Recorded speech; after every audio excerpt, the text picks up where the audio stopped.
United States Capitol will be in order. Without objection, the chair is authorized to declare the committee in recess at any point. Pursuant to House Deposition Authority Regulation 10, the chair announces the committee's approval to release the deposition material presented during this hearing. Good afternoon. In our hearings over the previous weeks, the Select Committee has laid out the details of a multi-part pressure campaign driven by the former president aimed at overturning the results of the 2020 presidential election and blocking the transfer of power. We've shown that this effort was based on a lie that the election was stolen, tainted by widespread fraud, Donald Trump's big lie. In the weeks ahead, the committee will hold additional hearings about how Donald Trump summoned a mob of his supporters to Washington, spurred them to march on the Capitol, and failed to take meaningful action to quell the violence as it was unfolding on January 6th. However, in recent days, the Select Committee has obtained new information dealing with what was going on in the White House on January 6th and in the days prior. Specific detailed information about what the former president and his top aides were doing and saying in those critical hours.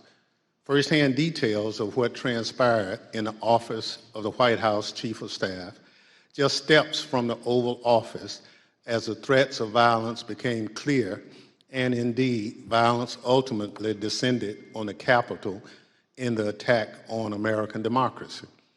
It's important that the American people hear that information immediately. That's why, in consultation with the Vice Chair, I've recalled the committee for today's hearing. As you've seen and heard in our earlier hearings, the Select Committee has developed a massive body of evidence thanks to the many hundreds of witnesses who have voluntarily provided information relevant to our investigation.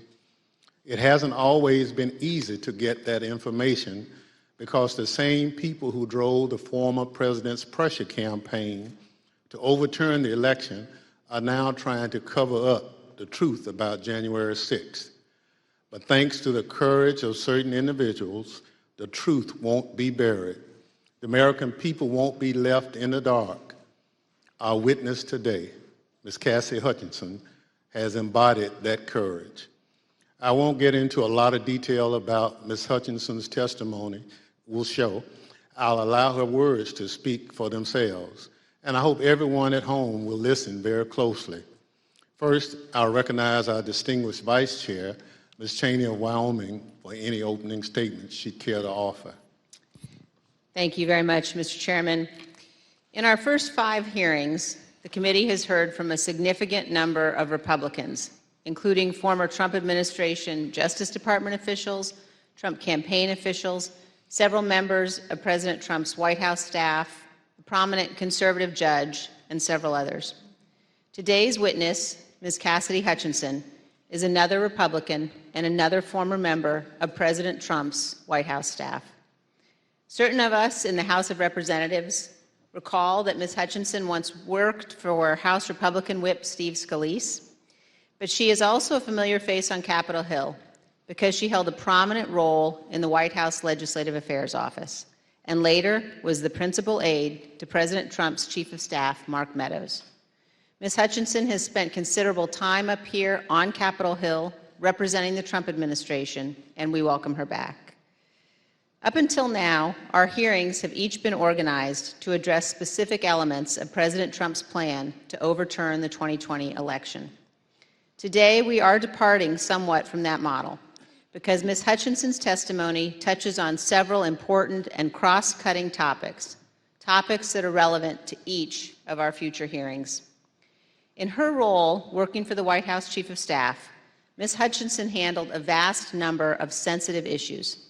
She worked in the West Wing, several steps down the hall from the Oval Office. Ms. Hutchinson spoke daily with members of Congress, with high-ranking officials in the administration, with senior White House staff, including Mr. Meadows, with White House counsel, lawyers, and with Mr. Tony Ornato, who served as the White House Deputy Chief of Staff. She also worked on a daily basis with members of the Secret Service who were posted in the White House. In short, Ms. Hutchinson was in a position to know a great deal about the happenings in the Trump White House. Ms. Hutchinson has already sat for 4 videotaped interviews with committee investigators, and we thank her very much for her cooperation and for her courage. We will cover certain, but not all, relevant topics within Ms. Hutchinson's knowledge today. Again, our future hearings will supply greater detail, putting the testimony today in a broader and more complete context. Today, you will hear Ms. Hutchinson relate certain firsthand observations of President Trump's conduct on January 6th. You will also hear new information regarding the actions and statements of Mr. Trump's senior advisors that day, including his Chief of Staff, Mark Meadows, and his White House counsel. And we will begin to examine evidence bearing on what President Trump and members of the White House staff knew about the prospect for violence on January 6th, even before that violence began. To best communicate the information the committee has gathered, we will follow the practice of our recent hearings, playing videotape testimony from Ms. Hutchinson and others, and also posing questions to Ms. Hutchinson live. Mr. Chairman, I yield back. Thank you very much. Our witness today is Ms. Cassidy Hutchinson, who served in the Trump administration in the White House Office of Legislative Affairs from 2019 to 2020, and as a special assistant to the President in the White House Chief of Staff's office from March 2020 through January 2021. I will now swear in our witness. The witness will please stand and raise her right hand. Do you swear or affirm under penalty of perjury that the testimony you're about to give is the truth, the whole truth, and nothing but the truth, so help you God? Thank you. You may be seated. Let the record reflect the witness answered in the affirmative. I now recognize myself for questions. Ms. Hutchinson, I'd like to start with a few questions about your background.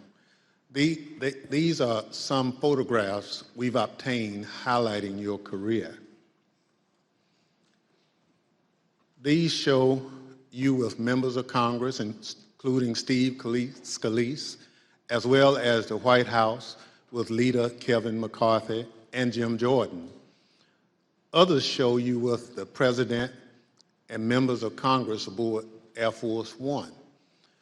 Before you worked in the White House, you worked on Capitol Hill for Representative Steve Scalise, the Republican whip, and Senator Ted Cruz. And then in 2019, you moved to the White House and served there until the end of the Trump administration in 2020. When you started at the White House, you served in the Office of Legislative Affairs. We understand that you were initially hired as a staff assistant, but was soon promoted to a position of greater responsibility. Can you explain your role for the committee? When I moved over to the White House Chief of Staff's office with Mr. Meadows when he became the 4th Chief of Staff, it's difficult to describe a typical day. I was a special assistant to the President and an advisor to the Chief of Staff. The days depended on what the President was doing that day, and that's kind of how my portfolio was reflected. I had a lot of outreach with members of Congress, senior cabinet officials. I would work on policy issues with relevant internal components and members on the Hill, as well as security protocol at the White House complex for Mr. Meadows and the President. And then you received another promotion in March 2020. At that time, you became the principal aide to the new White House Chief of Staff, Mark Meadows. Is that right? That's correct, sir. What did a typical day look like for you in your work with Mr. Meadows? It varied with what was going on. We spent a lot of time on the Hill. I spent time on the Hill independently too, as I was his liaison for Capitol Hill. We did a lot of presidential travel engagements, but mostly I was there to serve what the Chief of Staff needed, and a lot of times what the Chief of Staff needed was a reflection of what the President's schedule is detailed to do that day. So is it fair to say that you spoke regularly in your position both with members of Congress and with senior members of the Trump administration? That's correct. That's a fair assessment, sir. And would you say that in your work with Mr. Meadows, you are typically in contact with him and others in the White House throughout the day? That's correct, sir. Mr. Meadows and I were in contact almost pretty much throughout every day, consistently.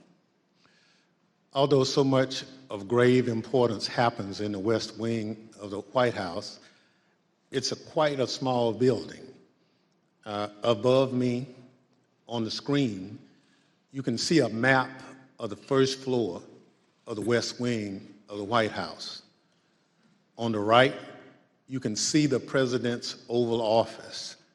On the left, the Chief of Staff's office suite.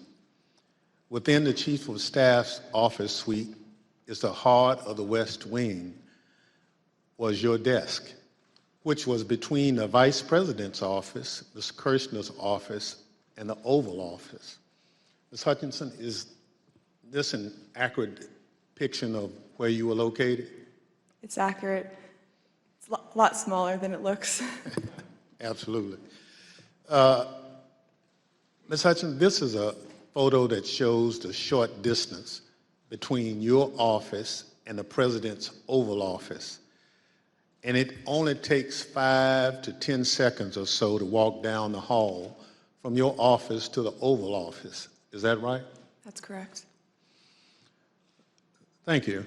Pursuant to the Section 5C8 of House Resolution 503, the chair recognizes the gentlewoman from Wyoming, Ms. Cheney, for questions. Thank you very much, Mr. Chairman. Mr. Chairman, we will begin today with an exchange that first provided Ms. Hutchinson a tangible sense of the ongoing planning for the events of January 6th. On January 2nd, 4 days before the attack on our Capitol, President Trump's lead lawyer, Mr. Giuliani, was meeting with White House Chief of Staff Mark Meadows and others. Ms. Hutchinson, do you remember Mr. Giuliani meeting with Mr. Meadows on January 2nd, 2021? I do. He met with Mr. Meadows in the evening of January 2nd, 2021. And we understand that you walked Mr. Giuliani out of the White House that night, and he talked to you about January 6th. What do you remember him saying? As Mr. Giuliani and I were walking to his vehicles that evening, he looked at me and said something to the effect of, "Cass, are you excited for the 6th? It's going to be a great day." I remember looking at him and saying, "Rudy, could you explain what's happening on the 6th? He had responded something to the effect of, "We're going to the Capitol. It's going to be great. The president's going to be there. He's going to look powerful. He's going to be with the members. He's going to be with the senators. Talk to the chief about it. Talk to the chief about it. He knows about it." And did you go back then up to the West Wing and tell Mr. Meadows about your conversation with Mr. Giuliani? I did. After Mr. Giuliani had left the campus that evening, I went back up to our office, and I found Mr. Meadows in his office on the couch.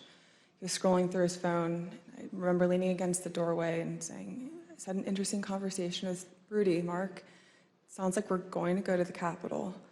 He didn't look up from his phone and said something to the effect of, "There's a lot going on, Cass, but I don't know. Things might get real bad on January 6th. Ms. Hutchinson, Mr. Meadows is engaged in litigation with the committee to try to avoid testifying here. What was your reaction when he said to you things might get real bad? In the days before January 2nd, I was apprehensive about the 6th. I had heard general plans for a rally. I had heard tentative movements to potentially go to the Capitol. But when hearing Rudy's take on January 6th and then Mark's response, that evening was the first moment that I remember feeling scared and nervous for what could happen on January 6th. And I had a deeper concern for what was happening with the planning aspects of it. Thank you, Ms. Hutchinson. Today, we're going to be focusing primarily on the events of January 5th and 6th at the White House. But to begin and to frame the discussion, I want to talk about a conversation that you had with Mr. John Ratcliffe, the Director of National Intelligence, and you had this conversation in December of 2020. Mr. Ratcliffe was nominated by President Trump to oversee U.S. intelligence, our U.S. intelligence community, and before his appointment, Mr. Ratcliffe was a Republican member of Congress. As you will see on this clip, Director Ratcliffe's comments in December of 2020 were prescient. My understanding was Director Ratcliffe didn't want much to do with the post-election period. Director Ratcliffe felt that it wasn't something that the White House should be pursuing. It felt it was dangerous for the president's legacy. He had expressed to me that he was concerned that it could spiral out of control and potentially be dangerous, either for our democracy or the way that things were going for the 6th. When you say it wasn't something the White House should be pursuing, what's the it?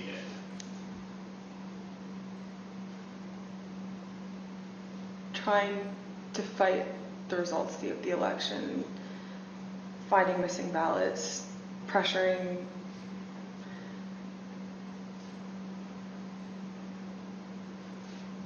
filing lawsuits in certain states where there didn't seem to be significant evidence, and reaching out to state legislatures about that. So pretty much the way that the White House is handling the post-election period, he felt that there could be dangerous repercussions in terms of precedent set for elections, for our democracy, for the 6th. He was hoping that we would concede.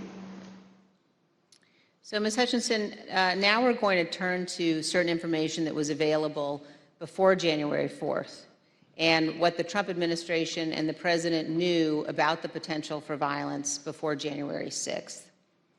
On the screen, you will see an email received by Acting Deputy Attorney General Donahue on January 4th from the National Security Division of the Department of Justice. Mr. Donahue testified in our hearings last week.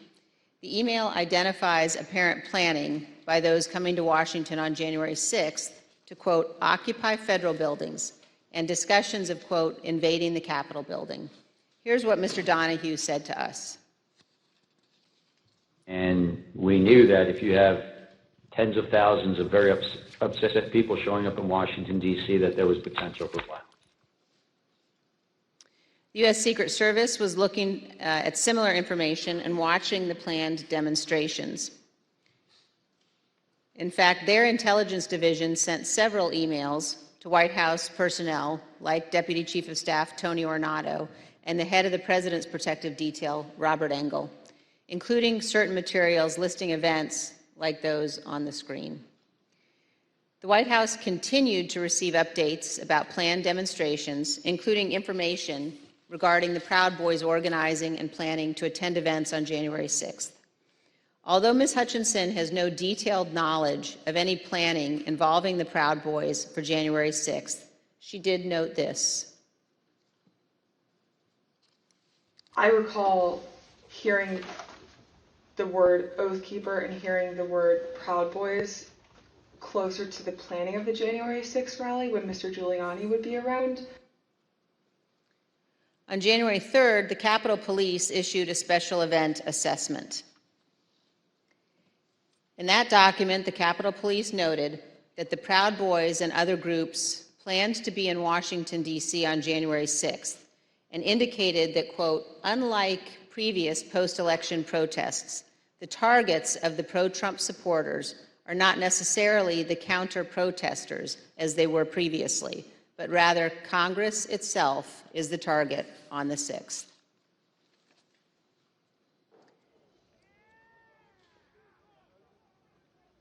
Of course, we all know now that the Proud Boys showed up on January 6th, marched from the Washington Monument to the Capitol that day, and led the riotous mob to invade and occupy our Capitol.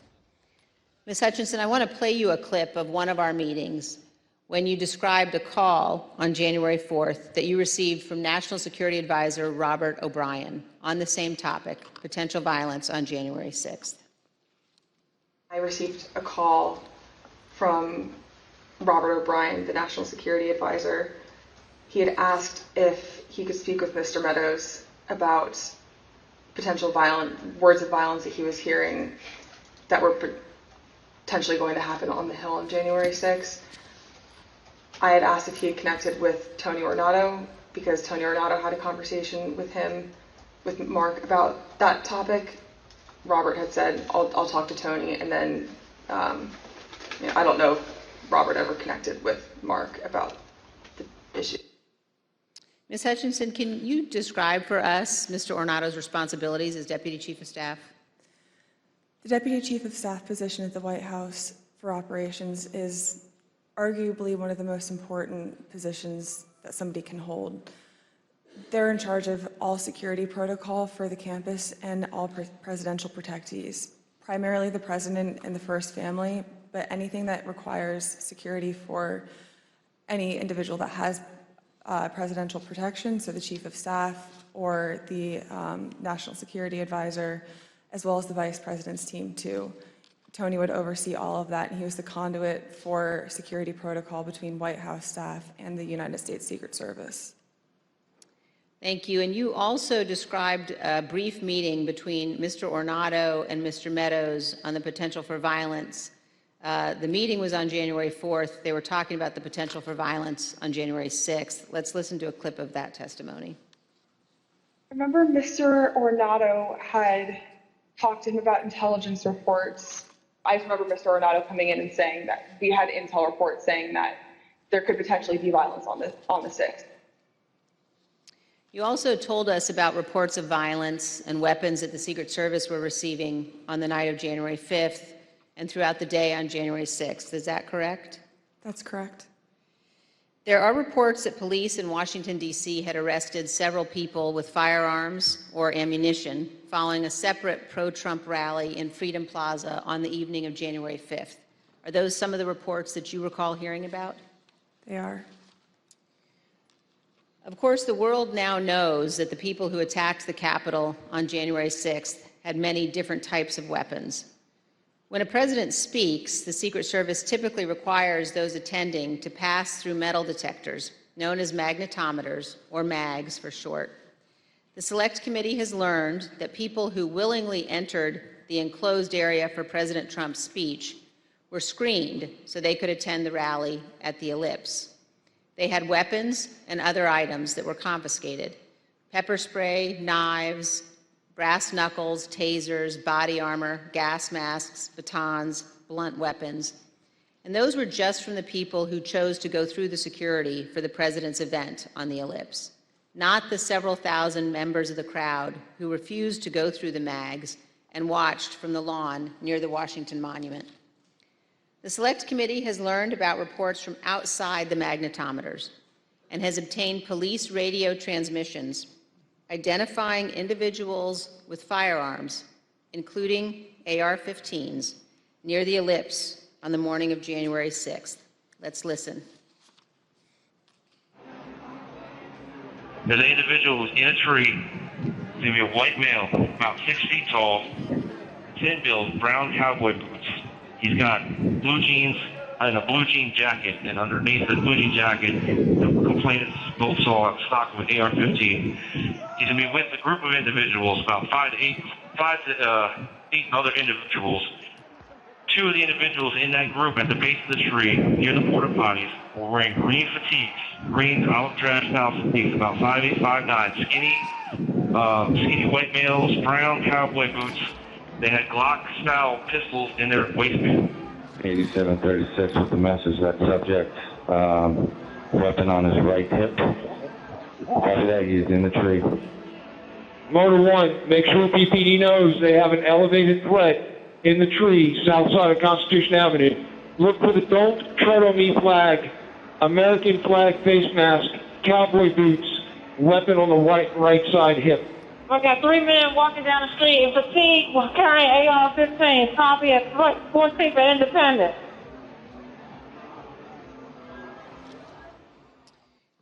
AR-15s at 14th and Independence.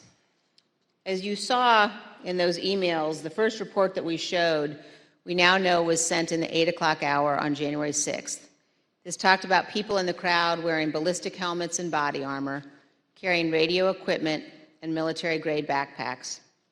The second report we showed you on the screen was sent by the Secret Service in the 11 a.m. hour, and it addressed reports of a man with a rifle near the ellipse. Ms. Hutchinson, in prior testimony, you described for us a meeting in the White House around 10 a.m. in the morning of January 6th, involving Chief of Staff Meadows and Tony Ornato. Were you in that meeting? I was. Let's listen to your testimony about that meeting, and then we'll have some questions. I think the last time we talked, you mentioned that some of the weapons that people had at the rally included flagpoles, oversized sticks or flagpoles, bear spray. Is there anything else that you recall hearing about that the people who would gather on the ellipse had? I recall Tony and I having a conversation with Mark probably around 10 a.m., 10:15 a.m., where I remember Tony mentioning knives, guns in the form of pistols and rifles, bear spray, body armor, spears, and flagpoles. Spears were one item, flagpoles were one item, and then Tony had relayed to me something to the effect of, and these effing people are fastening spears onto the ends of flagpoles. Ms. Hutchinson, here's a clip of your testimony regarding Mr. Meadows' response to learning that the rally attendees were armed that day. What was Mark's reaction, Mr. Meadows' reaction to this list of weapons that people had in the crowd? When Tony and I went in to talk to Mark that morning, Mark was sitting on his couch and on his phone, which was something typical. And I remember Tony just got right into it. I was like, sorry, I just want to let you know, and had informed him, like, this is how many people we have outside the mags right now. These are the weapons that we're known to have. It's possible he listed more weapons off that I just don't recall. And gave him a brief but and concise explanation, but also fairly thorough. And I remember distinctly Mark not looking up from his phone. And I remember Tony finishing his explanation and it taking a few seconds for Mark to say something, to the point where I almost said, Mark, did you hear him? And then Mark chimed in and was like, all right, anything else? Still looking down at his phone. And Tony looked at me and I looked at Tony and Tony said, no, sir, do you have any questions? He's like, what are you hearing? And I looked at Tony and I was like, sir, he just told you about what was happening down at the rallies. And he was like, yeah, I know. And then he looked up and said, have you talked to the president? And Tony said, yes, sir, he's aware too. He said, all right, good. He asked Tony if Tony had informed the president. Yes. And Tony said, yes, he had. So, Ms. Hutchinson, is it your understanding that Mr. Ornato told the president about weapons at the rally on the morning of January 6th? That's what Mr. Ornato relayed to me. And here's how you characterize Mr. Meadows' general response when people raised concerns about what could happen on January 6th. So at the time, in the days leading up to the 6th, there were lots of public reports about how things might go bad on the 6th, even the potential for violence. If I'm hearing you correctly, what stands out to you is that Mr. Meadows did not share those concerns, or at least did not act on those concerns? Did not act on those concerns would be accurate. But other people raised them to him? Like in this exchange, you mentioned that Mr. Ornato pulled him aside. That's correct. Ms. Hutchinson, we're going to show now an exchange of texts between you and Deputy Chief of Staff Ornato. And these text messages were exchanged while you were at the ellipse. In one text, you write, but the crowd looks good from this vantage point as long as we get the shot. He was effing furious. And the text messages also stress that President Trump kept mentioning the OTR, an off-the-record movement. We're going to come back and ask you about that in a minute. But could you tell us, first of all, who it is in the text who was furious? The he in that text that I was referring to was the president. And why was he furious, Ms. Hutchinson?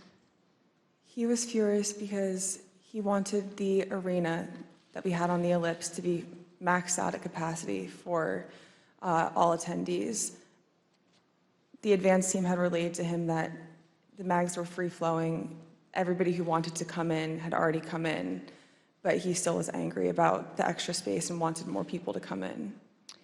And did you go to the rally in the presidential motorcade?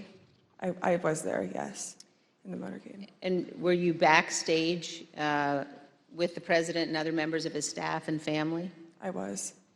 And you told us, Ms. Hutchinson, about particular comments that you heard while you were in the tent area.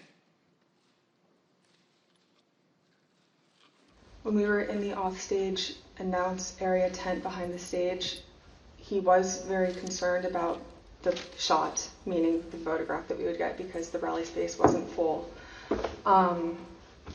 One of the reasons, which I've previously stated, was because he wanted it to be full and for people to not feel excluded because they'd come far to watch him at the rally.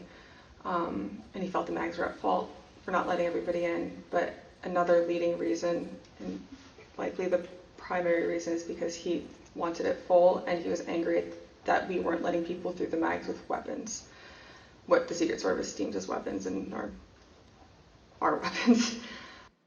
But when we were in the offstage announce tent, I was part of a conversation. I was in the vicinity of a conversation where I overheard the president say something to the effect of, you know, I don't effing care that they have weapons. They're not here to hurt me. Take the effing mags away. Let my people in. They can march to the Capitol from here. Let the people in. Take the effing mags away. Just to be clear, Ms. Hutchinson, is it your understanding that the president wanted to take the mags away and said that the armed individuals were not there to hurt him? That's a fair assessment. The issue wasn't with the amount of space available in the official rally area only, but instead that people did not want to have to go through the mags. Let's listen to a portion of what you told us about that. In this particular instance, it wasn't the capacity of our space, it was the mags and the people that didn't want to come through. And that's what Tony had been trying to relay to him that morning. You know, it's not the issues that we encountered on the campaign. We have enough space, or they don't want to come in right now. They have weapons that they don't want confiscated by the Secret Service, and they're fine on the mall. They can see you on the mall, and they want to march straight to the Capitol from the mall. The president apparently wanted all attendees inside the official rally space and repeatedly said, quote, "They're not here to hurt me." And just to be clear, so he was told again in that conversation, or was he told again in that conversation, that people couldn't come through the mags because they had weapons? Correct. And that people, and his response was to say they can march to the Capitol from the Ellipse. Something to the effect of, take the effing mags away. They're not here to hurt me. Let them in. Let my people in. They can march to the Capitol after the rally's over. They can march from the Ellipse. Take the effing mags away. Then they can march to the Capitol. Ms. Hutchinson, what we saw when those clips were playing were photos provided by the National Archives showing the president in the offstage tent before his speech on the Ellipse. You were in some of those photos as well. And I just want to confirm that that is when you heard the president say the people with weapons weren't there to hurt him and that he wanted the Secret Service to remove the magnetometers. That's correct. In the photos that you displayed, we were standing towards the front of the tent with the TVs, really close to where he would walk out to go onto the stage. These conversations happened 2 to 3 minutes before he took the stage that morning. Let's reflect on that for a moment. President Trump was aware that a number of the individuals in the crowd had weapons and were wearing body armor. And here's what President Trump instructed the crowd to do. We're going to walk down, and I'll be there with you. We're going to walk down. We're going to walk down anyone you want, but I think right here we're going to walk down to the Capitol. And the crowd, as we know, did proceed to the Capitol. It soon became apparent to the Secret Service, including the Secret Service teams in the crowd, along with White House staff, that security at the Capitol would not be sufficient. I'd had 2 or 3 phone conversations with Mr. Ornato when we were at the Ellipse, and then I had 4 men on Mr. Meadows' detail with me in between those individuals and then a few other bodies on the ground, just the Secret Service doing advance. They were getting notifications through their radios, and Mr. Ornato in one phone conversation had called me and said, make sure the chief knows that they're getting closer to the Capitol. It's they're having trouble stacking bodies. And Ms. Hutchinson, when you said they were having trouble stacking bodies, did you mean that law enforcement at the Capitol needed more people to defend the Capitol from the rioters? It was becoming clear to us and to the Secret Service that Capitol police officers were getting overrun at the security barricades outside of the Capitol building, and they were short people to defend the building against the rioters. And you mentioned that Mr. Ornato was conveying this to you because he wanted you to tell Mr. Meadows. So did you tell Mr. Meadows that people were getting closer to the Capitol and that Capitol Police was having difficulty? After I had the conversation with Mr. Meadows, after I had the conversation with Mr. Ornato, I went to have the discussion with Mr. Meadows. He was in a secure vehicle at the time making a call. So when I had gone over to the car, I went to open the door to let him know, and he had immediately shut it. I don't know who he was speaking with. It wasn't something that he regularly did, especially when I would go over to give him information. So I was a bit taken aback, but I didn't think much of it, and thinking that I would be able to have the conversation with him a few moments later. And were you able to have that conversation a few moments later? Probably about 20 to 25 minutes later. There was another period in between where he shut the door again, and then when he finally got out of the vehicle, we had the conversation. But at that point, there was a backlog of information that he should have been made aware of. And so you opened the door to the control car, and Mr. Meadows pulled it shut? That's correct. And he did that 2 times? That's correct. And when you finally were able to give Mr. Meadows the information about the violence at the Capitol, what was his reaction?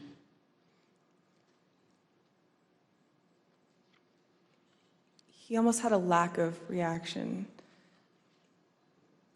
I remember him saying, all right, something to the effect of, how much longer does the president have left in his speech? Again, much of this information about the potential for violence was known or learned before the onset of the violence, early enough for President Trump to take steps to prevent it. He could, for example, have urged the crowd at the Ellipse not to march to the Capitol. He could have condemned the violence immediately once it began, or he could have taken multiple other steps. But as we will see today and in later hearings, President Trump had something else in mind. One other question at this point, Ms. Hutchinson, were you aware of concerns that White House counsel Pat Cipollone or Eric Hirschman had about the language President Trump used in his Ellipse speech? There were many discussions the morning of the 6th about the rhetoric of the speech that day. In my conversations with Mr. Hirschman, he had relayed that we would be foolish to include language that had been included at the president's request, which had lines along to the effect of, fight for Trump, we're going to march to the Capitol, I'll be there with you, fight for me, fight for what we're doing, fight for the movement. Things about the vice president at the time, too. Both Mr. Hirschman and White House counsel's office were urging the speechwriters to not include that language for legal concerns and also for the optics of what it could portray the president wanting to do that day. And we just heard the president say that he would be with his supporters as they marched to the Capitol. Even though he did not end up going, he certainly wanted to. Some have questioned whether President Trump genuinely planned to come here to the Capitol on January 6th. In his book, Mark Meadows falsely wrote that after President Trump gave his speech on January 6th, he told Mr. Meadows that he was, quote, speaking metaphorically about the walk to the Capitol. As you will see, Donald Trump was not speaking metaphorically. As we heard earlier, Rudy Giuliani told Ms. Hutchinson that Mr. Trump plans to travel to the Capitol on January 6th. I want to pause for just a moment to ask you, Ms. Hutchinson, to explain some of the terminology you will hear today. We've heard you use two different terms to describe plans for the president's movement to the Capitol or anywhere else. One of those is a scheduled movement, and another one is OTR. Could you describe for us what each of those mean? A scheduled presidential movement is on his official schedule. It's notified to the press and to a wide range of staff that will be traveling with him. It's known to the public, known to the Secret Service, and they're able to coordinate the movement days in advance. An off-the-record movement is confined to the knowledge of a very, very small group of advisors and staff. Typically, a very small group of staff would travel with him, mostly that are just included in the national security package. You can pull an off-the-record movement together in less than an hour. It's a way to kind of circumvent having to release it to the press, if that's the goal of it, or to not have to have as many security parameters put in place ahead of time to make the movement happen. Thank you. And let's turn back now to the president's plans to travel to the Capitol on January 6th. We know that White House counsel Pat Cipollone was concerned about the legal implications of such a trip, and he agreed with the Secret Service that it shouldn't happen. Ms. Hutchinson, did you have any conversations with Pat Cipollone about his concerns about the president going to the Capitol on January 6th? On January 3rd, Mr. Cipollone had approached me, knowing that Mark had raised the prospect of going up to the Capitol on January 6th. Mr. Cipollone and I had a brief private conversation where he said to me, we need to make sure that this doesn't happen. This would be legally a terrible idea for us. We have serious legal concerns if we go up to the Capitol that day. And he then urged me to continue relaying that to Mr. Meadows, because it's my understanding that Mr. Cipollone thought that Mr. Meadows was indeed pushing this along with the president. And we understand, Ms. Hutchinson, that you also spoke to Mr. Cipollone on the morning of the 6th as you were about to go to the rally on the Ellipse. And Mr. Cipollone said something to you like, make sure the movement to the Capitol does not happen. Is that correct? That's correct.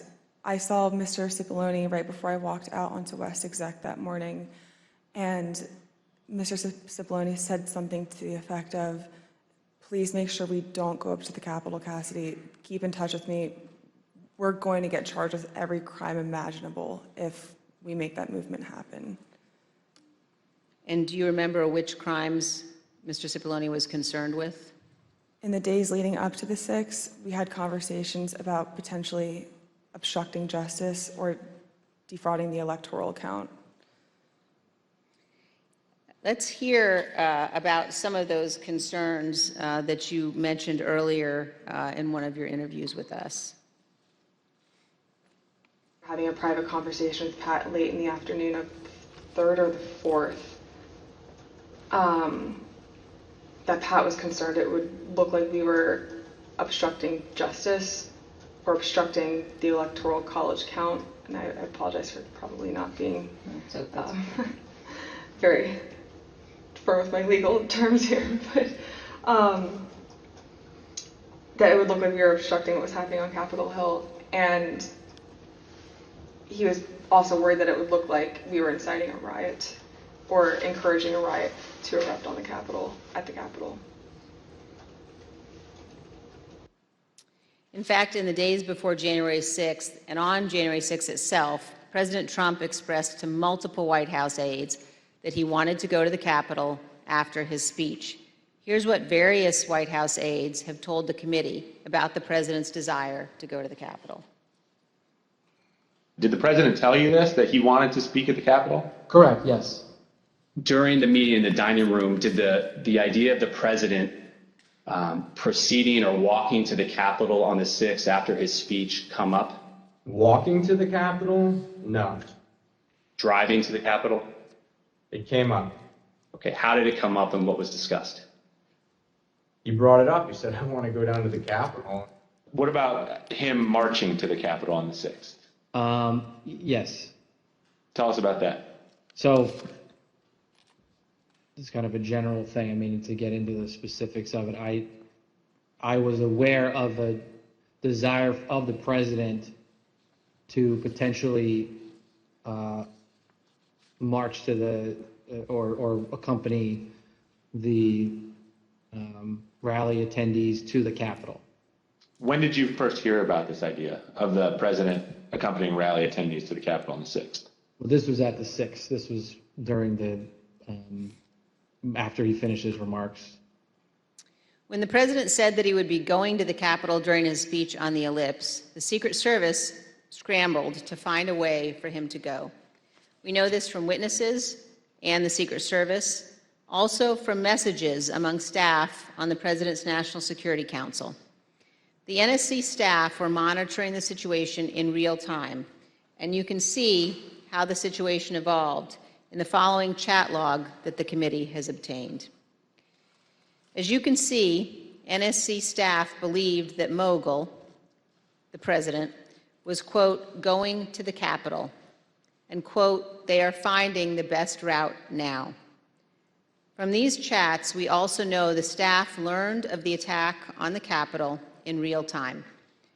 When President Trump left the ellipse stage at 1:10, the staff knew that rioters had invaded the inaugural stage and Capitol Police were calling for all available officers to respond. When Republican leader Kevin McCarthy heard the president say he was going to the Capitol, he called you, Ms. Hutchinson. Isn't that right? That's correct. And in this text message, you told Tony Ornato, quote, McCarthy just called me too. And do you guys think you're coming to my office? Tell us about the call that day with Leader McCarthy during the president's speech on the ellipse. I was still in the tent behind the stage, and when you're behind the stage, you can't really hear what's going on in front of you. So when Mr. McCarthy called me with this information, I answered the call and he sounded rushed, but also frustrated and angry at me, and I was confused because I didn't know what the president had just said. He then explained, the president just said he's marching to the Capitol. You told me this whole week you aren't coming up here. Why would you lie to me? I said, I'm not lying. I wasn't lying to you, sir. We're not going to the Capitol. And he said, well, he just said it on stage, Cassidy. Figure it out. Don't come up here. I said, I'll run the traps on this and I'll shoot you a text. I can assure you we're not coming up to the Capitol. We've already made that decision.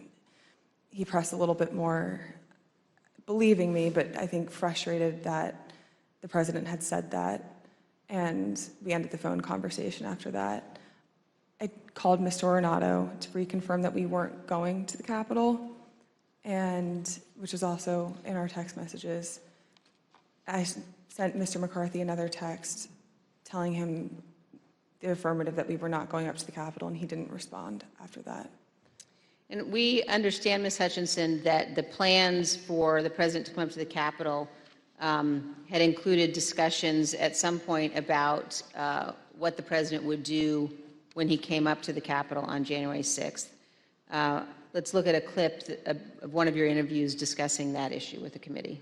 When you were talking about a scheduled movement, did anyone say what the president wanted to do when he got here? No. Not that I can specifically remember. I remember hearing a few different ideas discussed between Mark and Scott Perry, Mark and Rudy Giuliani. I don't know which conversations were elevated to the president. I don't know what he personally wanted to do when he went up to the Capitol that day. I know that there were discussions about him having another speech outside of the Capitol before going in. I know that there was a conversation about him going into the House chamber at one point. As we've all just heard, in the days leading up to January 6th, on the day of the speech, both before and during and after the rally speech, President Trump was pushing his staff to arrange for him to come up here to the Capitol during the electoral vote count.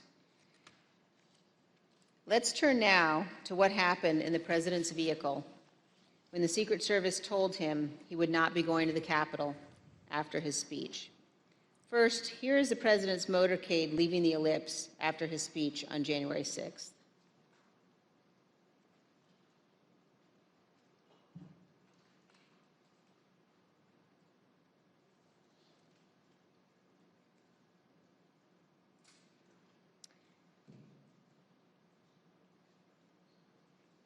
Ms. Hutchinson, when you returned to the White House in the motorcade after the president's speech, where did you go?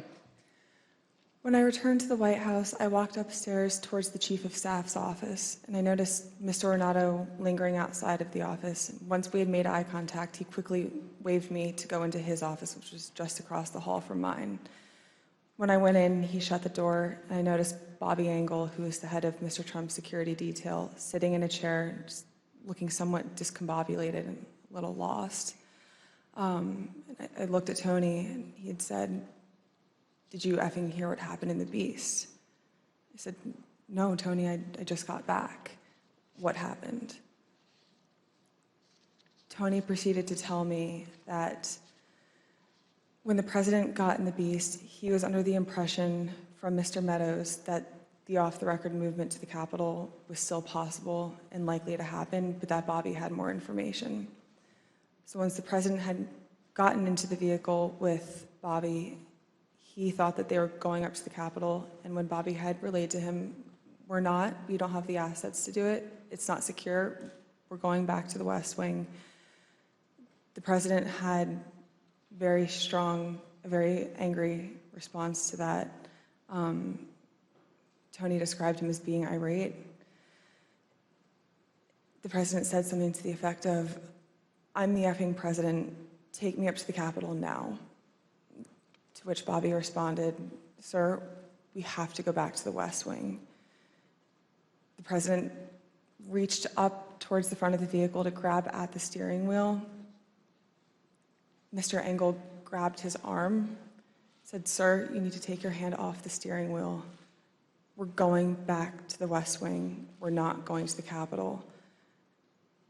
Mr. Trump then used his free hand to lunge towards Bobby Engel, and when Mr. Ornato had recounted this story to me, he had motioned towards his clavicles. And was Mr. Engel in the room as Mr. Ornato told you this story? He was. Did Mr. Engel correct or disagree with any part of this story from Mr. Ornato? Mr. Engel did not correct or disagree with any part of the story. Did Mr. Engel or Mr. Ornato ever after that tell you that what Mr. Ornato had just said was untrue? Neither Mr. Ornato nor Mr. Engel told me ever that it was untrue. And despite this altercation, this physical altercation, during the ride back to the White House, President Trump still demanded to go to the Capitol. Here's what Kayleigh McEnany, the White House press secretary at the time, wrote in her personal notes and told the committee about President Trump's desire to go to the Capitol after returning to the White House. When you wrote POTUS wanted to walk to the Capitol, was that based solely on what the president said during his speech or anything that he or anybody else said afterwards? So to the best of my recollection, I believe when we got back to the White House, he said he wanted to physically walk with the marchers, and according to my notes, he then said he'd be fine with just riding the Beast. But to the best of my recollection, he wanted to be a part of the march in some fashion. Okay, and just for the record, the Beast refers to the presidential limousine? Yes. President Trump did not go to the Capitol that day. We understand that he blamed Mark Meadows for that. So prior to leaving the rally site, when he got off the stage and everybody was making the movement back to the motorcade, I had overheard Mr. Meadows say to him then, as I had prior to Mr. Trump taking the stage that morning, that he was still working on getting an off-the-record movement to the Capitol. So when Mr. Trump took the stage, he was under the impression via Mr. Meadows that it was still possible. So when he got off the stage, I had relayed to Mr. Meadows that I had another conversation with Tony. The movement was still not possible. Mr. Meadows said, okay. And then as they proceeded to go to the motorcade, and Mr. Meadows had reiterated, we're going to work on it. So I talked to Bobby. Bobby has more information. Mark got into his vehicle, to my understanding. Trump got into the Beast. And after we had all arrived back at the White House, later in the day, it had been relayed to me via Mark that the president wasn't happy, that Bobby didn't pull it off for him, and that Mark didn't work hard enough to get the movement on the books. The physical altercation that Ms. Hutchinson described in the presidential vehicle was not the first time that the president had become very angry about issues relating to the election. On December 1, 2020, Attorney General Barr said in an interview that the Department of Justice had not found evidence of widespread election fraud sufficient to change the outcome of the election. Ms. Hutchinson, how did the president react to hearing that news? Around the time that I understand the AP article went live, I remember hearing noise coming from down the hallway, so I poked my head out of the office, and I saw the valet walking towards our office. He had said, get the chief down to the dining room, the president wants him. So Mark went down to the dining room and came back to the office a few minutes later. After Mark had returned, I left the office and went down to the dining room, and I noticed that the door was propped open and the valet was inside the dining room changing the tablecloth off of the dining room table. He motioned for me to come in and then pointed towards the front of the room near the fireplace mantel and the TV, where I first noticed there was ketchup dripping down the wall and there's a shattered porcelain plate on the floor. The valet had articulated that the president was extremely angry at the Attorney General's AP interview and had thrown his lunch against the wall, which was causing them to have to clean up. So I grabbed a towel and started wiping the ketchup off of the wall to help the valet out. And he said something to the effect of, he's really ticked off about this. I would stay clear of him for right now. He's really, really ticked off about this right now. And Ms. Hutchinson, was this the only instance that you are aware of where the president threw dishes? It's not. And are there other instances in the dining room that you recall where he expressed his anger? There were several times throughout my tenure with the Chief of Staff that I was aware of him either throwing dishes or flipping the tablecloth to let all the contents of the table go onto the floor and likely break or go everywhere. And Ms. Hutchinson, Attorney General Barr described to the committee the president's angry reaction when he finally met with President Trump. Let's listen. And I said, look, I know that you're dissatisfied with me, and I'm glad to offer my resignation. And he pounded the table very hard. Everyone sort of jumped, and he said, accept it. Mr. Chairman, I reserve. Gentlewoman reserves. Committee will be in order. Chair recognizes the gentlewoman from Wyoming, Vice Chair Cheney. Thank you, Mr. Chairman. Before we turn to what Ms. Hutchinson saw and heard in the White House during the violent attack on the Capitol on January 6th, let's discuss certain communications White House Chief of Staff Mark Meadows had on January 5th. President Trump's associate, Roger Stone attended rallies during the afternoon and the evening of January 5th in Washington, D.C. On January 5th and 6th, Mr. Stone was photographed with multiple members of the Oath Keepers, who were allegedly serving as his security detail. As we now know, multiple members of that organization have been charged with or pled guilty to crimes associated with January 6th. Mr. Stone has invoked his Fifth Amendment privilege against self-incrimination before this committee. General Michael Flynn has also taken the fifth before this committee. Mr. Stone previously had been convicted of other federal crimes unrelated to January 6th. General Flynn had pleaded guilty to a felony charge also predating and unrelated to January 6th. President Trump pardoned General Flynn just weeks after the presidential election. And in July of 2020, he commuted the sentence Roger Stone was to serve.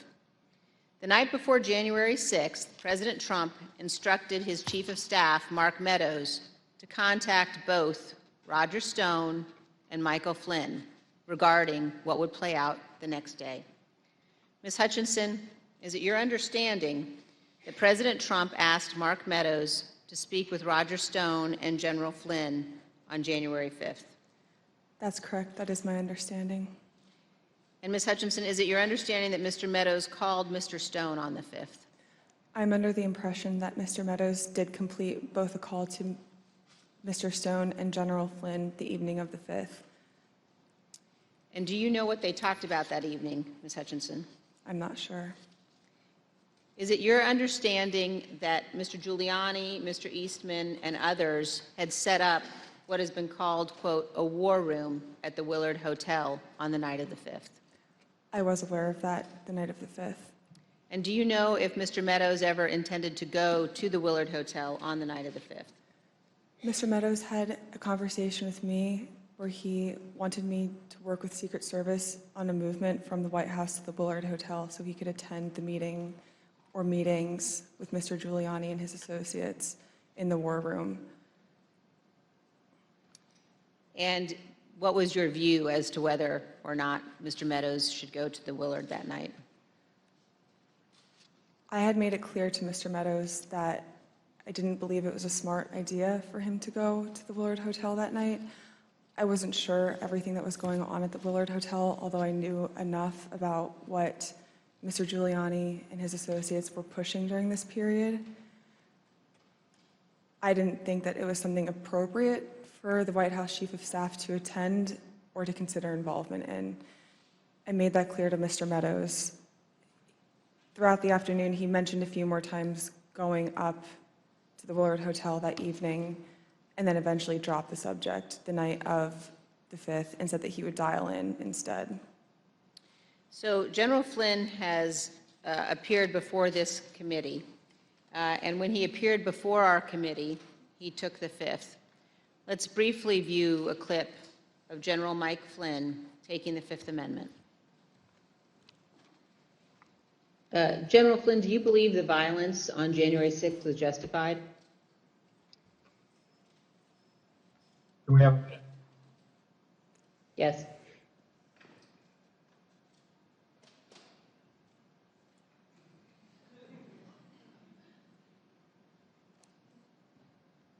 All right, we're back. Congressman Cheney, could you repeat the question, please?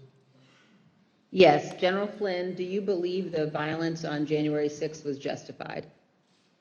Is that, can I get a clarification? Is that a moral question or are you asking a legal question? I'm asking both.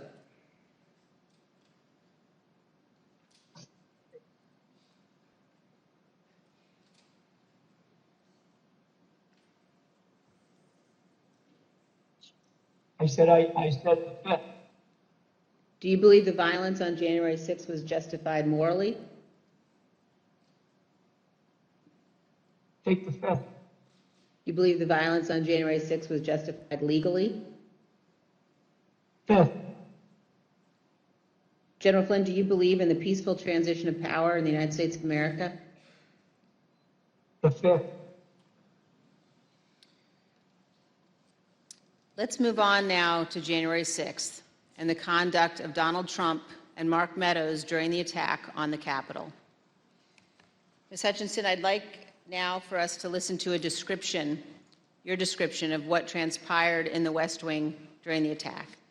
For context, in this clip, you describe the time frame starting at about 2 p.m. So I remember Mark being alone in his office for quite some time, and I know we've spoken about Ben Williamson going in at one point, and I don't personally remember Ben going in. I don't doubt that he had gone in, but I remember him being alone in his office for most of the afternoon, around 2 o'clock to 2:05. Around 2 o'clock to 2:05, we were watching the TV, and I could see that the rioters were getting closer and closer to the Capitol. Mark still hadn't popped out of his office or said anything about it. So that's when I went into his office. I saw that he was sitting on his couch, on his cell phone. Same as the morning where he was just kind of scrolling and typing. I said, "Hey, are you watching the TV, Chief?" Because his TV was small, and you can see it, but I didn't know if he was really paying attention. I said, "Are you watching the TV, Chief?" And he was like, "Yeah." So, "The rioters are getting really close. Have you talked to the president?" He said, "No, he wants to be alone right now." Still looking at his phone.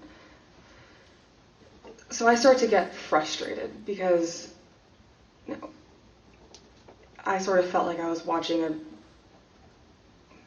this is not a great comparison, but a bad car accident that was about to happen where you can't stop it, but you want to be able to do something. And I remember thinking in that moment, Mark needs to snap out of this, and I don't know how to snap him out of this, but he needs to care.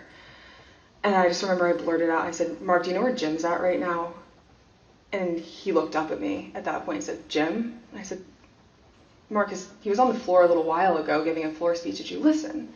He said, "Yeah, it was real good. Did you like it?" And I said, "Yeah. Do you know where he's at right now?" He said, "Well, no, I haven't heard from him." And I said, "You might want to check in with him, Mark." And I remember pointing at the TV, and I said, "The rioters are getting close. They might get in." And he looked at me and said something to the effect of, "All right, I'll give him a call." Not long after the rioters broke into the Capitol, you described what happened with White House counsel Pat Cipollone. No more than a minute and a half later, I see Pat Cipollone barreling down the hallway towards our office and rushed right in, looked at me, said, "Is Mark in his office?" And I said, "Yes." He just looked at me and started shaking his head and went over, opened Mark's office door, stood there with the door propped open, and said something to Mark is still sitting on his phone. I remember glancing and he's still sitting on his phone. And I remember Pat saying to him something to the effect of, "The rioters have gotten to the Capitol, Mark. We need to go down and see the president now." And Mark looked up at him and said, "He doesn't want to do anything, Pat." And Pat said something to the effect of, and very clearly had said this to Mark, something to the effect of, "Mark, something needs to be done or people are going to die and the blood's going to be on your effing hands. This is getting out of control. I'm going down there." And at that point, Mark stood up from his couch, both of his phones in his hand. He had his glasses on still. He walked out with Pat. He put both of his phones on my desk and said, "Let me know if Jim calls." And they walked out and went down to the dining room. A few minutes later, Representative Jordan called back. A couple minutes later, so likely around between 2:15 and 2:25. I know the tweet went out at 2:24. I don't remember if I was there when the tweet went out or if it happened right afterwards, but Jim had called. I answered the phone, said 1 second. He knew it was, I guess he knew it was me. I introduced myself, but I don't remember if he called my cell phone or if he had called one of Mark's. But I answered the phone and said, 1 sec, Mark's on the hall, I'm going to go hand the phone to him. He said, "Okay." So I went down, I asked the valet if Mark was in the dining room. Valley said yes. I opened the door to the dining room, briefly stepped in to get Mark's attention, showed him the phone, like flipped the phone his way so he could see it said Jim Jordan. He had stepped to where I was standing there holding the door open, took the phone talking to Jim with the door still propped open. So I took a few steps back. So I probably was 2 feet from Mark. He was standing in the doorway going to the Oval Office dining room. They had a brief conversation, and in the crossfires, I heard briefly like what they were talking about, but in the background, I had heard conversations in the Oval dining room at that point talking about the hang Mike Pence chants. That clip ended, Ms. Hutchinson, with you recalling that you heard the President, Mr. Meadows, and the White House counsel discussing the hang Mike Pence chants. And then you described for us what happened next. It wasn't until Mark hung up the phone, handed it back to me. I went back to my desk. A couple minutes later, him and Pat came back, possibly Eric Hirschman too. I'm pretty sure Eric Hirschman was there. But I'm confident it was Pat that was there. I remember Pat saying something to the effect of, Mark, we need to do something more. They're literally calling for the vice president to be effing hung. And Mark had responded something to the effect of, you heard him, Pat. He thinks Mike deserves it. He doesn't think they're doing anything wrong. To which Pat said something, this is effing crazy. We need to be doing something more. Briefly stepped into Mark's office. And when Mark had said something to the effect of, he doesn't think they're doing anything wrong, knowing what I had heard briefly in the dining room, coupled with Pat discussing the hang Mike Pence chants in the lobby of our office, and then Mark's response, I understood there to be the rioters in the Capitol that were chanting for the vice president to be hung. Let me pause here on this point. As rioters chanted hang Mike Pence, the President of the United States, Donald Trump, said that, quote, Mike deserves it, and that those rioters were not doing anything wrong. This is a sentiment that he has expressed at other times as well. In an interview with ABC News correspondent Jonathan Karl, President Trump was asked about the supporters chanting hang Mike Pence last year. Instead of condemning them, the former president defended them. Hang Mike because Pence. It's common sense, John. It's common sense that you're supposed to protect. How can you, if you know a vote is fraudulent, right? Yeah. How can you pass on a fraudulent vote to Congress? President Trump's view that the rioters were not doing anything wrong and that, quote, Mike deserved it, helps us to understand why the president did not ask the rioters to leave the Capitol for multiple hours. In fact, he put this tweet out at 2:24 p.m. Ms. Hutchinson, do you recall seeing this tweet in which the president said the vice president did not have the courage to do what needed to be done? I do. And Ms. Hutchinson, what was your reaction when you saw this tweet?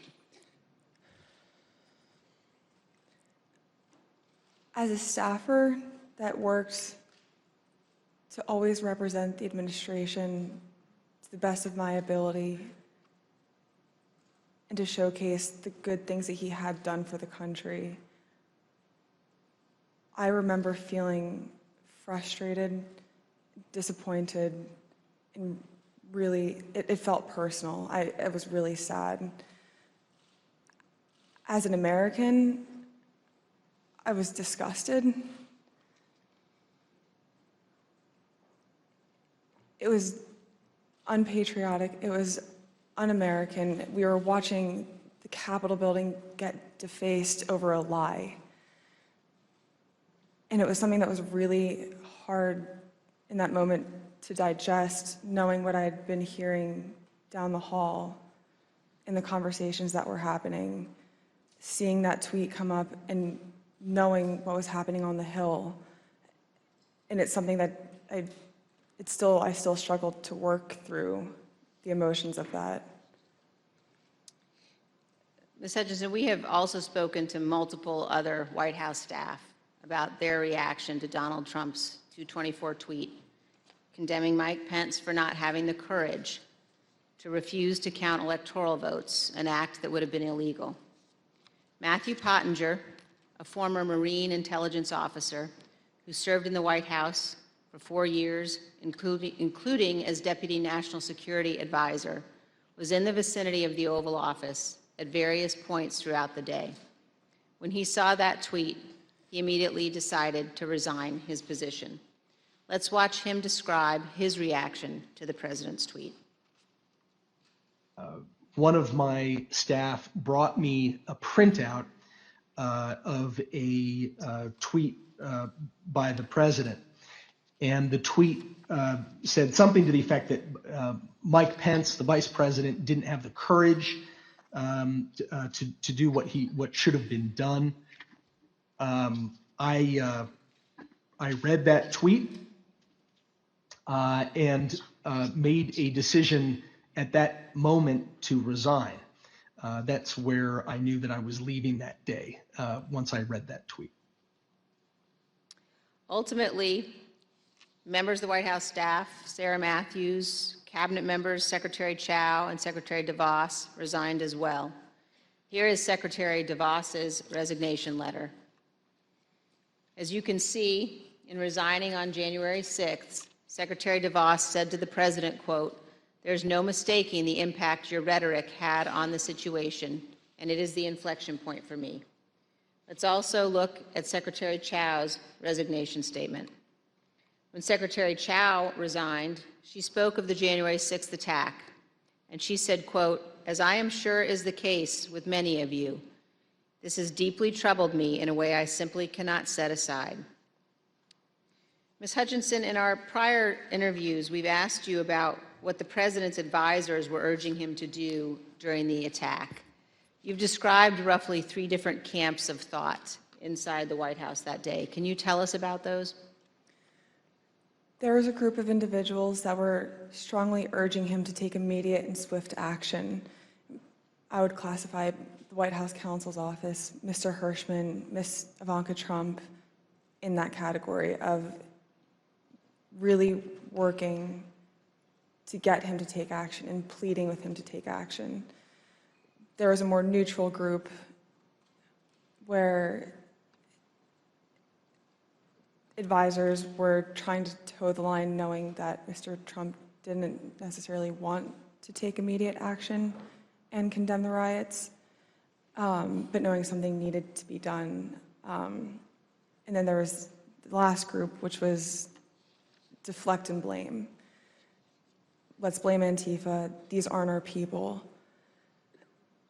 It's my understanding that Mr. Meadows was in the deflect and blame category, but he did end up taking a more neutral route, knowing that there were several advisors in the president's circle urging him to take more action, which I think was reflected in the rhetoric released later that day in the videos. You told us that the White House counsel's office was in the camp encouraging the president to tell the rioters to stop the attack and to leave the Capitol. Let's listen. White House counsel's office wanted there to be a strong statement out to condemn the rioters. I'm confident in that. Now let's look at just one example of what some senior advisors to the president were urging. Ms. Hutchinson, could you look at the exhibit that we're showing on the screen now? Have you seen this note before? That's a note that I wrote at the direction of the Chief of Staff on January 6th, likely around 3 o'clock. And it's written on a Chief of Staff note card, but that's your handwriting, Ms. Hutchinson? That's my handwriting. And why did you write this note? The Chief of Staff was in a meeting with Eric Hirschman and potentially Mr. Philbin, and they had rushed out of the office fairly quickly. Mark had handed me the note card with one of his pens and started dictating a statement for the president to potentially put out. And, no, I'm sorry, go ahead. That's okay. There were two phrases on there, one illegal and then one without proper authority. The illegal phrase was the one that Mr. Meadows had dictated to me. Mr. Hirschman had chimed in and said, also put without legal authority. There should have been a slash between the two phrases. It was an or if the president had opted to put one of those statements out. Evidently he didn't. Later that afternoon, Mark came back from the Oval Dining Room and put the palm card on my desk with illegally crossed out, but said we didn't need to take further action on that statement. So, to your knowledge, this statement was never issued? It was, to my knowledge, it was never issued. And Ms. Hutchinson, did you understand that Ivanka Trump wanted her father to send people home? That's my understanding, yes. Let's play a clip of you addressing that issue.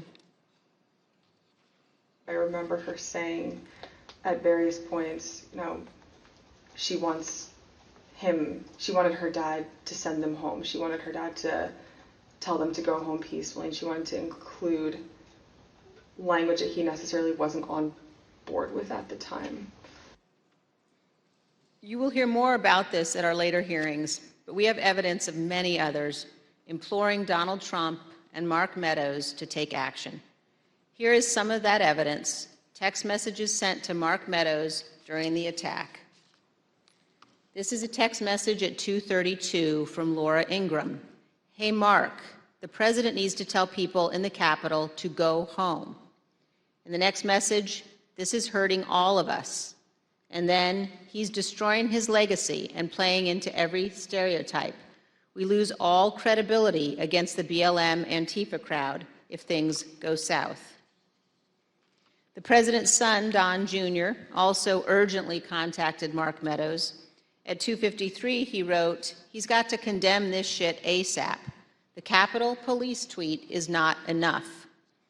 As you will see, these are just two of the numerous examples of Trump supporters and allies urging the president to tell his supporters to leave the Capitol. It would not have been hard for the president to simply walk down to the briefing room a few feet down the hall from the Oval Office. As Norah O'Donnell noted during an interview with House Republican leader Kevin McCarthy, where Leader McCarthy said he believed the attack was un-American. I want to quickly bring in Kevin McCarthy, the House Minority Leader. Leader McCarthy, do you condemn this violence? I completely condemn the violence in the Capitol. What we're currently watching unfold is un-American. I am disappointed. I'm sad. This is not what our country should look like. This is not who we are. This is not the First Amendment. This has to stop, and this has to stop now. Leader McCarthy, the President of the United States has a briefing room steps from the Oval Office. The cameras are hot 24/7, as you know. Why hasn't he walked down and said that now? I conveyed to the president what I think is best to do, and I'm hopeful the president will do it. Republican House member Mike Gallagher also implored the president to call off the attack. Mr. President, you have got to stop this. You are the only person who can call this off. Call it off. The election is over. Call it off. This is bigger than you. It's bigger than any member of Congress. It is about the United States of America, which is more important than any politician. Call it off. It's over. Despite the fact that many people close to Donald Trump were urging him to send people home, he did not do so until later, much later. At 4:17 p.m., Donald Trump finally told the rioters to go home and that he loved them. Here's a portion of the video President Trump recorded from the White House. We have to have peace. So go home. We love you. You're very special. You've seen what happens. You see the way others are treated that are so bad and so evil. I know how you feel. But go home and go home in peace. But as we will show in even greater detail in future hearings, Donald Trump was reluctant to put this message out, and he still could not bring himself to condemn the attack. Ms. Hutchinson has told us that too. The one that he put out at 4:17. I'm sure you've discussed it, and just to elaborate if I hadn't already at that point, I recall him being reluctant to film the video on the 6th. I was not involved in any of the logistics or the planning for that video. I just remember seeing the video go out and feeling a little shocked after it went out. On the evening of January 6th and the day after, the president's family and his senior staff and others tried to encourage the president to condemn the violence and commit to the peaceful transition of power.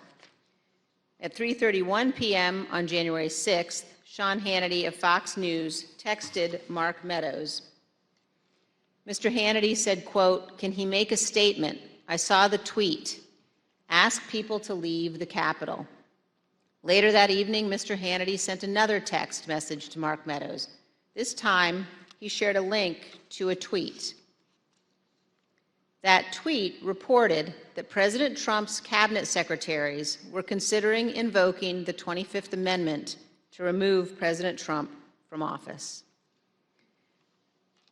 As you can see on the screen, the 25th Amendment to the Constitution creates a process for the transition of power if a president is unfit or unable to serve. The 25th Amendment has never been used to remove a president. But the committee has learned that after the attack on the U.S. Capitol, this was being discussed by members of President Trump's cabinet as a way of stripping the full power of the presidency from Donald Trump. President Trump's supporters were worried. In addition to the tweet that he sent Mark Meadows after the attack, Sean Hannity apparently spoke with President Trump and warned him about what could happen. We understand that this text message that Sean Hannity sent to Kayleigh McEnany on January 7th shows what Mr. Hannity said to the president. First, no more stolen election talk. Second, impeachment and 25th Amendment are real. Many people will quit. Ms. Hutchinson, you told us that you were hearing about discussions related to the 25th Amendment. Here's part of what you said. Mr. Pompeo reached out to have the conversation with Mr. Meadows in case he hadn't heard the discussions amongst cabinet secretaries. And from what I understand, it was more of a,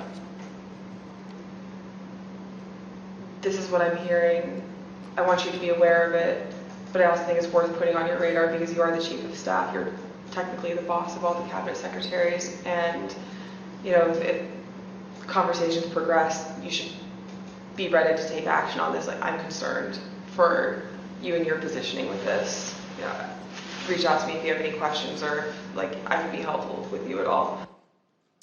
Inside the White House, the president's advisors, including members of his family, wanted him to deliver a speech to the country. Deputy White House counsel Pat Philbin prepared the first draft of what would be the president's remarks on national healing, delivered via pre-taped video on January 7th. When he arrived at the White House on the 7th, Mr. Philbin believed that more needed to be said, so he sat down and started writing. He shared the draft with Pat Cipollone, who also believed the president needed to say more. Mr. Cipollone agreed with the content, as did Eric Hirschman, who reviewed the draft. The committee has learned that the president did not agree with the substance as drafted and resisted giving a speech at all. Ms. Hutchinson, do you recall discussions about the president's speech on January 7th? I do. Let's listen, Ms. Hutchinson, to what you told us about that and about the process of crafting those remarks. I learned from a conversation with Mark and overhearing between him and White House counsel and Eric Hirschman as well that Trump didn't necessarily think he needed to do anything more on the 7th than what he had already done on the 6th. When he was convinced to put out a video on the 7th, I understand that he had a lot of opinions about context of that announcement were to entail, I had original drafts of the speech where, there were several lines that didn't make it in there about prosecuting the rioters or calling them violent. He didn't want that in there. He wanted to put in there that he wanted to potentially pardon them. And this is just with the increased emphasis of his mindset at the time, which was he didn't think that they did anything wrong. The people who did something wrong that day, or the person who did something wrong that day, was Mike Pence by not standing with him. But the president's advisors urged him to give the speech. Who convinced him to do the video on the 7th? I'm not sure who convinced him or if it was a group of people that convinced him.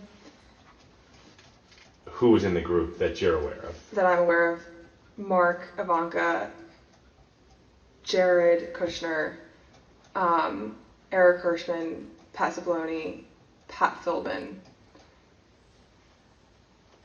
Those are the people that I'm aware of. Do you know why that group of people thought it was necessary for him to release a statement? I believe Kayleigh McEnany as well. From what I understood at the time, and from what the reports were coming in, there's a large concern of the 25th Amendment potentially being invoked, and there were concerns about what would happen in the Senate if the 25th was invoked. So the primary reason that I had heard, other than, we did not do enough on the 6th, we need to get a stronger message out there and condemn this, otherwise this will be our legacy. The secondary reason to that was, think about what might happen in the final 15 days of your presidency if we don't do this. There's already talks about invoking the 25th Amendment. You need this as cover. The president ultimately delivered the remarks. Unlike many of his other speeches, he did not ad-lib much. He recited them without significant alteration, except one. Even then, on January 7th, 2021, the day after the attack on the U.S. Capitol, the president still could not bring himself to say, quote, "But this election is now over." One other point about the speech, Ms. Hutchinson. Did you hear that Mr. Trump at one point wanted to add language about pardoning those who took part in the January 6th riot? I did hear that, and I understand that Mr. Meadows was encouraging that language as well. Thank you, and here's what you told us previously about that. You said he was instructed not to include it. Who was instructing him not to include language about the pardon in that January 7th? I understood from White House counsel's office coming into our office that morning that they didn't think that it was a good idea to include that in the speech. That being Pat Cipollone? That's correct. And Eric Hirschman. Ms. Hutchinson, did Rudy Giuliani ever suggest that he was interested in receiving a presidential pardon related to January 6th? He did. Ms. Hutchinson, did White House Chief of Staff Mark Meadows ever indicate that he was interested in receiving a presidential pardon related to January 6th? Mr. Meadows did seek that pardon. Yes, ma'am. Thank you, Ms. Hutchinson. Mr. Chairman, I yield back.